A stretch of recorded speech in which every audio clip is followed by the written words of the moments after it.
everybody.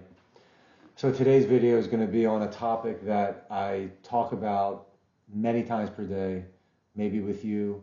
Many of my patients have difficult sleeping. Sometimes we don't know really what good sleep means in terms of how long to sleep, when to sleep, if we can use sleep aids.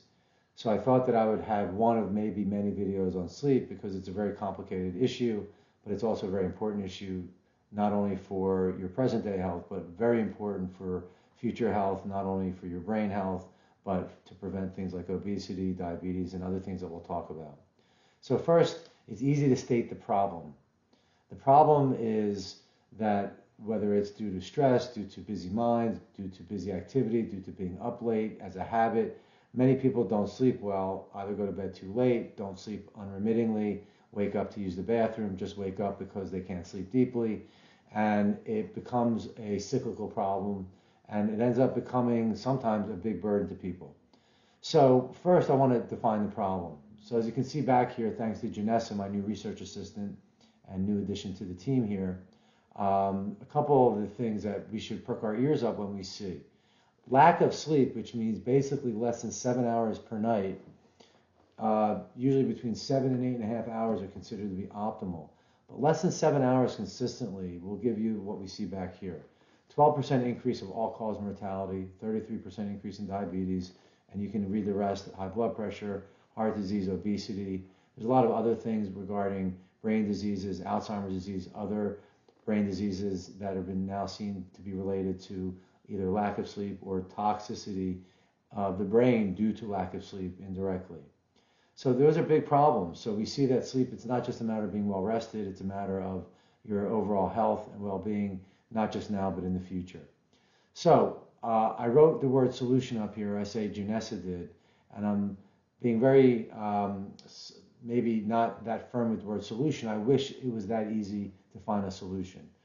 But there are a lot of tricks to the trade, as they would say, to help people start to develop, and it takes time, but to start to develop better sleep patterns, which will include earlier to sleep, understanding that the length of sleep is not nearly as important as the time we sleep. I'll get into some more specifics as we get into the talk, but I wanted to, again, list a few things back here that you can see that are things that may be helpful. I have learned to sleep very early. It's probably been one of the best things I've done for my overall health over the last several years, because even if I only sleep for 5 or 6 hours, by getting to bed about 9 o'clock or so, I know that I'm sleeping at the hours that are optimal for detoxifying my brain, my lymphatic system, producing hormones, all of them, including testosterone, serotonin, and other hormones, usually at the hours between about 10 and 2, 10 and 3. I also, very importantly, same sleep pattern. So it's been found that people that go to bed at the same time of night, wake up at the same time of day, also have better cognitive function, have less of the above mentioned issues, and just have better sleep and more restfulness. Avoidance of light exposure. Your brain does not know the difference between a television, an iPhone, or the sun.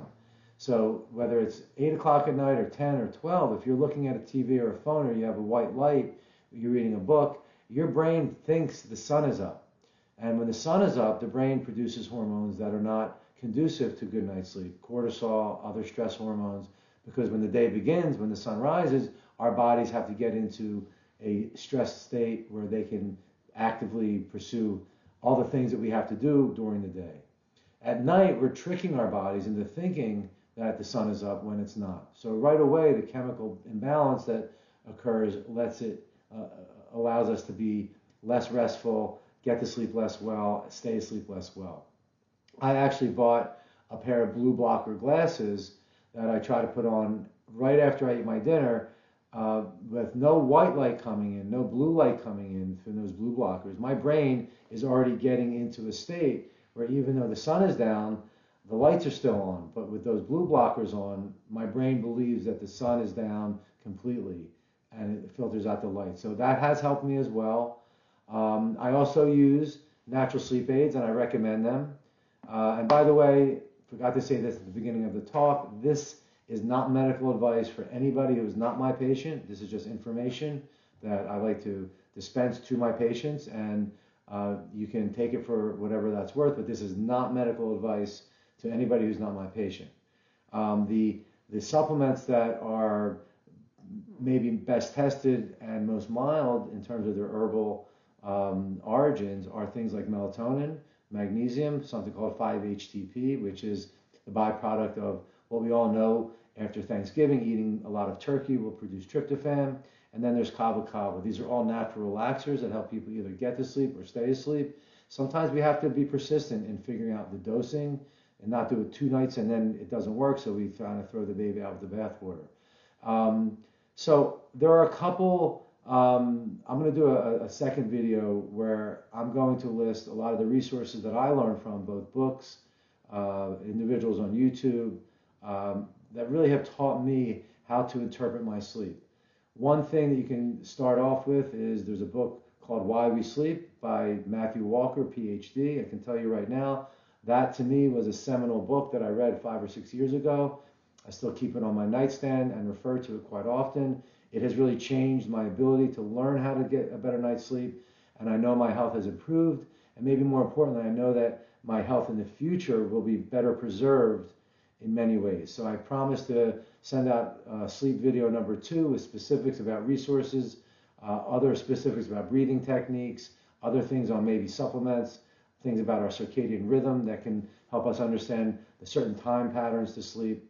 And I hope this all helps. Again, my job for my patients, in my opinion, is to not only be there when there is a fire to put out, so to speak, but to educate you so that you understand how your body is aging and how diseases develop, how they don't develop, how aging can be quickly or slow.